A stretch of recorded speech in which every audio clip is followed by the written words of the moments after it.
Hello student, ધોરણ 11 biology સબ્જેક્ટમાં આજે આપણે ચેપ્ટર નંબર 8 કોષ જીવનનો એકમ એ સ્ટાર્ટ કરીએ। તો સૌથી પહેલા તો કોષ જે છે એને જાણવા પહેલા આપણે જોઈએ કે આપણી આજુબાજુ આપણે ઘણી બધી વસ્તુઓ જોઈએ, સજીવ અને નિર્જીવ।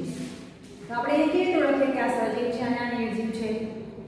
જેમાં જીવ આવેલો હોય એને સજીવ આપણે કહીએ, બરાબર? પરંતુ નિર્જીવમાં કેમ જીવ નહીં આવેલો, કેમ એને નિર્જીવ જ કહેવામાં આવે, એના ઉપર આપણે વિચાર કરવો પડે, બરાબર?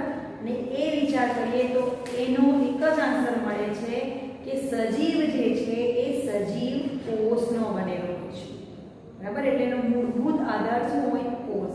કોષ જેમાં આવેલો એને સજીવ કહેવામાં આવશે અને જેમાં કોષ નથી આવેલો એને નિર્જીવ કહેવામાં આવે છે, બરાબર? હવે આપણે એ જોયું કે સજીવ કોષનો બનેલો છે, તો કેટલાક સજીવ એવા મળશે કે જે એક જ કોષના બનેલા હોય, તેને એક કોષી સજીવ કહેવામાં આવશે। અને કેટલાક સજીવો એવા મળશે જે ઘણા બધા કોષોના બનેલા હોય, જેવા કે મનુષ્ય, એને બહુકોષી સજીવ તરીકે ઓળખવામાં આવે છે, બરાબર? આપણે શું જોયું? સજીવો શેના બનેલા છે? કોષના બનેલા છે,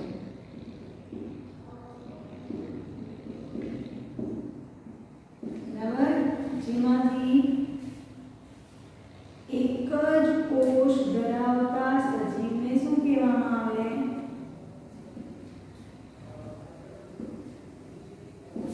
એક કોષ છે એટલે એક કોષી સજીવ કહે છે, બરાબર? અને એક કરતા વધારે અથવા તો ઘણા બધા, અથવા તો આપણે કહી શકીએ ઘણા બધા કોષો ધરાવતા સજીવને શું કહેવામાં આવે? બહુકોષી સજીવ કહે છે, બરાબર? આ એક કોષી અને બહુકોષી સજીવની વ્યાખ્યા છે, બરાબર? હવે આપણે આગળ જોઈએ કોષ વિશે। કોષ એટલે શું? કોષ કોને કહેવામાં આવે? આપણે એકકોષી સજીવની જે વાત કરી એ એકકોષી સજીવ સ્વતંત્ર અસ્તિત્વ ધરાવે છે, એટલે પોતાનું એક આખું અસ્તિત્વ ધરાવે, સ્વતંત્ર, છૂટું, બરાબર? સ્વતંત્ર અસ્તિત્વ ધરાવે છે અને પોતાની જે આવશ્યક ક્રિયાઓ છે, મૂળભૂત ક્રિયાઓ જે છે એ કરવા માટે સક્ષમ હોય છે। તો સ્વતંત્ર અસ્તિત્વ કેમ ધરાવે? તો સ્વતંત્ર અસ્તિત્વ ત્યારે જ કોઈ પણ સજીવ ધરાવી શકે જ્યારે એ સજીવ કોષનો બનેલો હોય, એટલે જ્યારે સંપૂર્ણ કોષ હાજર હોય ત્યારે જ સજીવ પોતાનું સ્વતંત્ર અસ્તિત્વ ધરાવી શકે છે। એટલે કોષમાં આપણે શું જોયું? એક કોષી સજીવની વાત કરી આપણે। એક કોષી સજીવ કેવા હોય છે? તો સ્વતંત્ર અસ્તિત્વ ધરાવે છે અને જો પોતાની આવશ્યક ક્રિયાઓ કરવા માટે સક્ષમ છે, બરાબર? આ બે વસ્તુઓ સજીવ ધરાવે, જેમાંથી સ્વતંત્ર અસ્તિત્વ ક્યારે ધરાવી શકે? જ્યારે કોષ કેવો? સંપૂર્ણ કોષ હાજર હોય ત્યારે।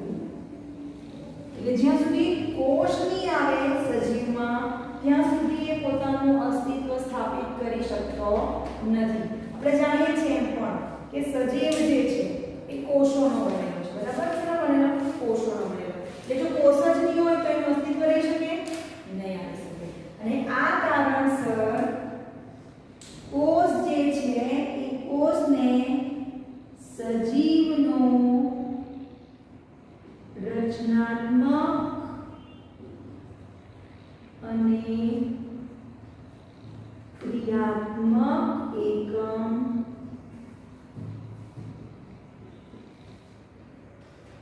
કોષ છે।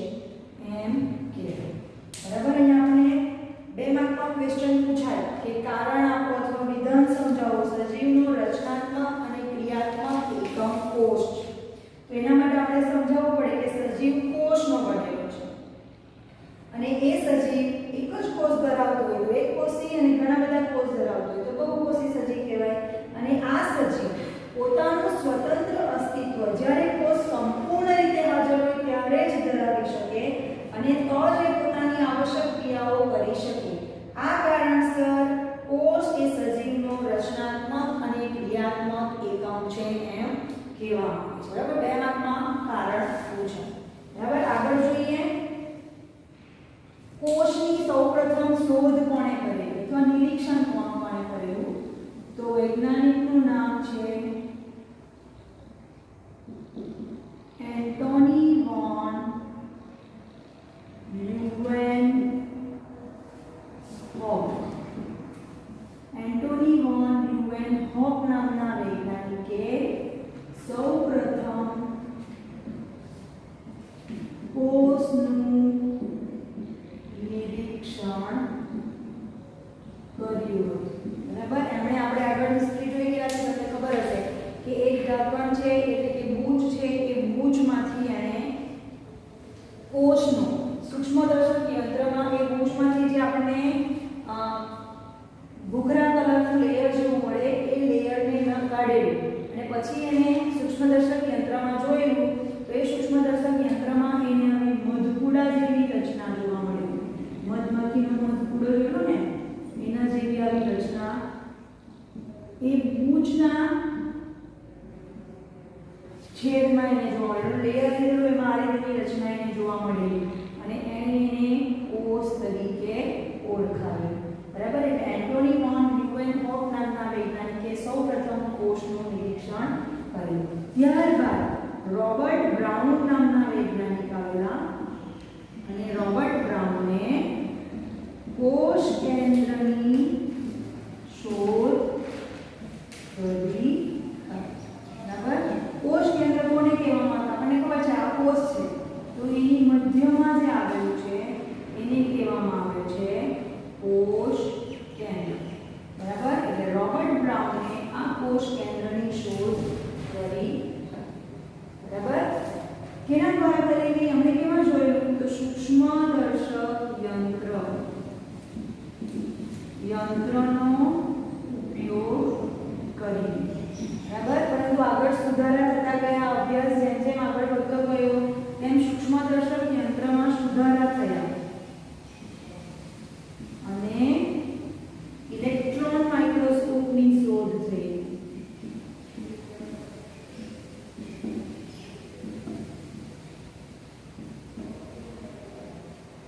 અને આ ઇલેક્ટ્રોન માઇક્રોસ્કોપનો ઉપયોગ કરીને આપણે કોષની સંરચનાનો અભ્યાસ કરી શકાય છે. બરાબર, ઇલેક્ટ્રોન માઇક્રોસ્કોપ એટલે સૂક્ષ્મદર્શક યંત્ર હતું જેમાં એન્ટોની વોન લ્યુવેનહોક અને રોબર્ટ બ્રાઉને કોષ અને કોષ કેન્દ્રની શોધ કરી. ત્યારબાદ ઇલેક્ટ્રોન માઇક્રોસ્કોપ સૂક્ષ્મદર્શક યંત્રમાં જ થોડા સુધારા કરવામાં આવ્યા અને તેના દ્વારા ઇલેક્ટ્રોન માઇક્રોસ્કોપની શોધ કરવામાં આવી. સૂક્ષ્મદર્શક યંત્ર આપણને ખબર છે કે આપણે લાઇટ એટલે કે સનલાઇટની જરૂર પડે. જ્યારે ઇલેક્ટ્રોન માઇક્રોસ્કોપમાં આપણે સ્વિચ દબાવીએ એટલે બલ્બને કારણે ડાયરેક્ટ અંદર આપણને ફોર્સ મળી જાય, સોરી લાઇટનો સોર્સ મળી જાય. બરાબર, એ ઇલેક્ટ્રોન માઇક્રોસ્કોપની શોધ થઈ અને ત્યારબાદ એક કોષની આખી સંરચના, કોષની જે રચના છે એ આપણે જોઈ શકીએ છીએ. બરાબર, હવે એના આ જે રચના શોધાઈ ત્યારબાદ કેટલાક વૈજ્ઞાનિકો જે છે એમણે અભ્યાસ કર્યો વનસ્પતિ કોષ અને પ્રાણી કોષનો અને એને આધારે એમણે એક સંકલ્પના આપેલી જેને કોષવાદ કહેવામાં આવે છે. બરાબર, કોષવાદ જોઈએ. કોષવાદની શોધ કોણે કરેલી? એમાં શેનો સમાવેશ થાય? તો એ માટે આપણે જોઈએ 1838માં સ્લીડન નામના વનસ્પતિ શાસ્ત્રી, જર્મનીના સ્લીડન નામના જર્મન વનસ્પતિ શાસ્ત્રી જેને આપણે બોટનિસ્ટ તરીકે પણ ઓળખી શકીએ. જર્મનીના સ્લીડન નામના વનસ્પતિ શાસ્ત્રી એટલે બોટનિસ્ટે 1838માં શું કરેલું? વનસ્પતિનો અભ્યાસ કરેલો.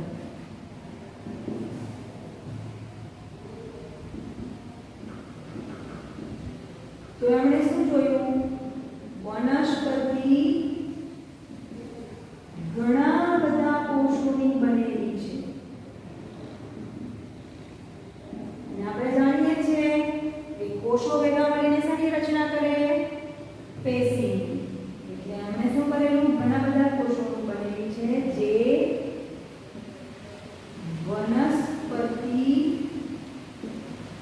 પેશીનું નિર્માણ કરે છે. એવું પુરવાર કોણે કરેલું? જર્મન વનસ્પતિશાસ્ત્રી સ્લીડર. બરાબર, સ્લીડર નામના બોટનિસ્ટે શું જોયું? વનસ્પતિ કોષનો અભ્યાસ કરીને એમણે શું કીધું કે વનસ્પતિ પેશી કેવી આવે એની શોધ કરી. લગભગ આ જ સાલમાં ઈસવીસન 1839 બ્રિટનના પ્રાણીશાસ્ત્રી એટલે ઝૂઓલોજિસ્ટ જે બ્રિટનના છે એનું નામ છે સ્વોન. બરાબર, બ્રિટનના પ્રાણીશાસ્ત્રી સ્વોન. બરાબર, એમણે શેનો અભ્યાસ કરેલો? પ્રાણી કોષનો અભ્યાસ કર્યો.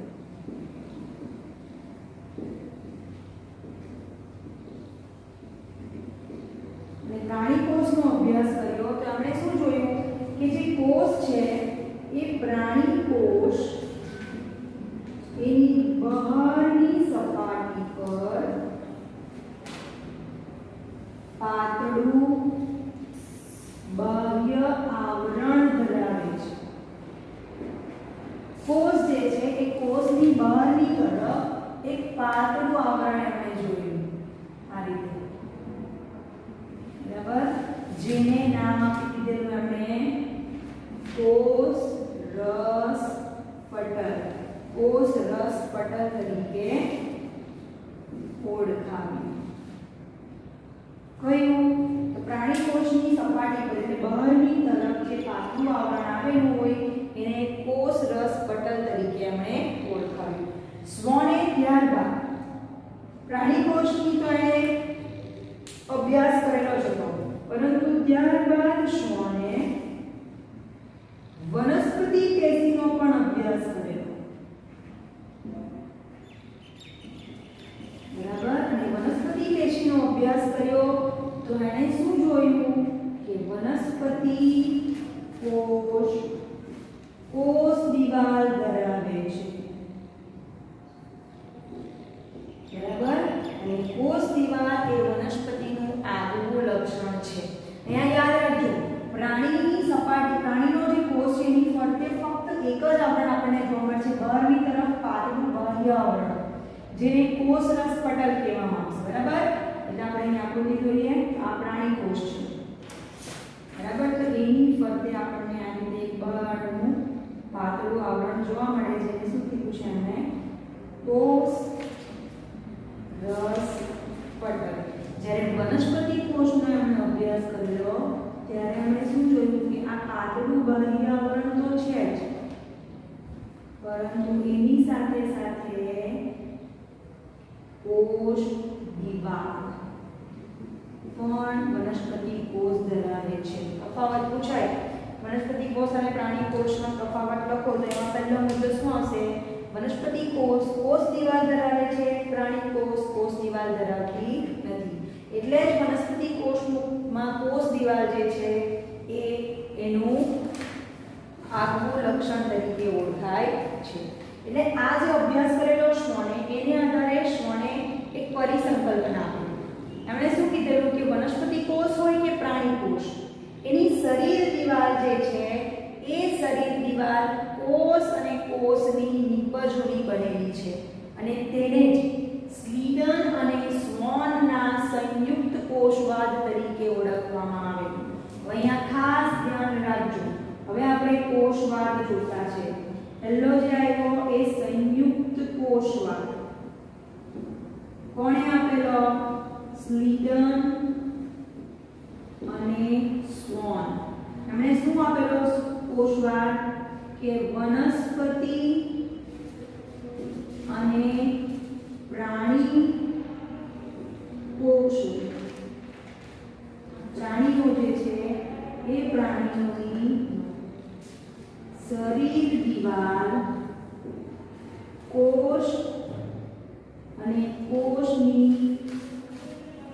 નિપજોની બનેલી હોય છે. બરાબર, વનસ્પતિ અને પ્રાણીઓની શરીર દિવાલ જે છે કોષ અને કોષની નિપજોની બનેલી એવું સ્લીડન અને સ્વોને આપેલું. પરંતુ આ વાત જ્યારે રજૂ થયો ત્યારબાદ એના પર જ્યારે અભ્યાસ કરવામાં આવ્યો ત્યારે એમણે શું જોયું કે નવા સર્જન પામતા કોષો વિશે કોઈ સમજૂતી જ નહીં આપેલી હતી. કોષવાદ રજૂ કરી દીધું કે કોષોનો બનેલો છે સજીવ શરીર, પરંતુ નવા કોષો જે બને છે એ કોષો ક્યાંથી નિર્માણ પામે છે એની કોઈ સમજૂતી આપવામાં આવેલી ન હતી. એટલે ત્યારબાદ લગભગ 1855 રુડોલ્ફ વિશો નામના વૈજ્ઞાનિકે એક પરિકલ્પના રજૂ કરી કે કોષ જે છે એ કોષ વિભાજન પામીને પૂર્વ અસ્તિત્વ ધરાવતા કોષોમાંથી નવા કોષોનું નિર્માણ કરે છે. બરાબર? શું આપેલું એમણે? કોષ વિભાજનથી, એટલે કે કોષો વિભાજન પામીને પૂર્વ અસ્તિત્વ ધરાવતા કોષોનું નિર્માણ કરે છે. બરાબર? અને આ સંયુક્ત કોષવાદમાં આ રુડોલ્ફ વિશોના વિચાર જે છે, એમનું જે શોધ થયેલી છે એનો સમાવેશ કરવામાં આવ્યો અને એને આધારે હાલનો કોષવાદ, અત્યારના સમયમાં જે કોષવાદ ચાલે છે એનું નિર્માણ થયું. અને એ કોષવાદ શું કહે છે? એ કોષવાદ એવું કહેશે, એવું શું કહેવાનું કે આ જે કોષ છે કયા છે? જીવંત કોષ છે. એટલે કોષવાદમાં પહેલો મુદ્દો આવશે કે દરેક જીવંત સજીવ એ કોષ અને કોષની નિપજોના બનેલા હોય છે. અને બીજો મુદ્દો રુડોલ્ફ વિશોનો આવશે કે દરેક કોષ એ પૂર્વ અસ્તિત્વ ધરાવતા કોષોમાંથી નિર્માણ પામે છે. આ છે કોષવાદ. બરાબર? ખાસ યાદ રાખજો કોષવાદ. અહીંયા કોષવાદ 3 માર્ક્સમાં પણ પૂછાય, 2 માર્ક્સમાં પણ પૂછાય.